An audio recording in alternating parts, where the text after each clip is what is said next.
It's very nice. It's surprisingly heavy, which means they spent some money on it, which is good. No, it's nice because it's your peers, it's people who listen with a different type of ear, I think. So I appreciate it.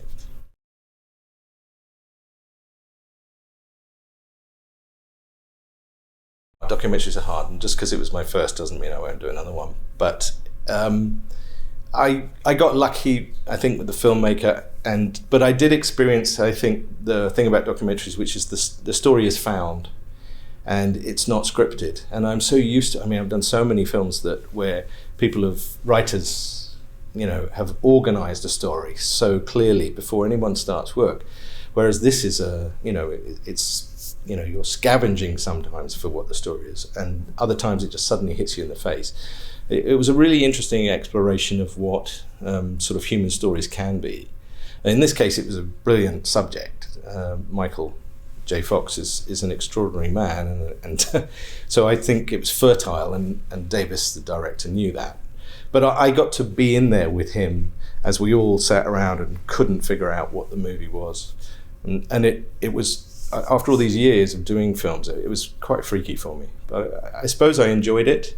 I just remember feeling out of my depth, and after all these years, I don't really like that. But it was probably good for me.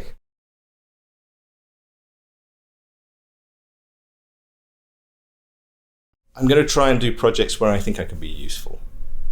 There's a lot of very good people now who are available to do great scores, and but I think if there's something I could bring to the party that might make the difference, and it's not always about the music. It's sometimes also about just the experience of what music could do, of being able to show a filmmaker how you can go in, how different directions will affect the overall effect of a film on an audience.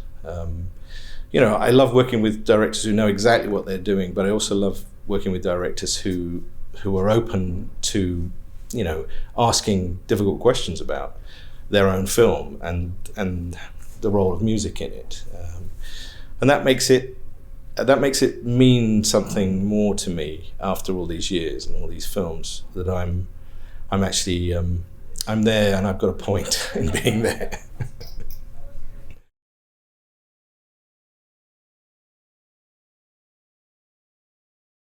I'm amazed how long it took me to understand a bit more. So I do tell younger composers sometimes there's a madness to it.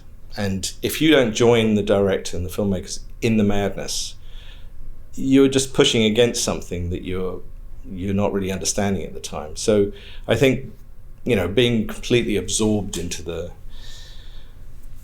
what is there, what is working, what you don't understand, and saying what you don't understand, and not being frightened of questioning why things are there, because those are questions that the filmmakers either have the answers to or should.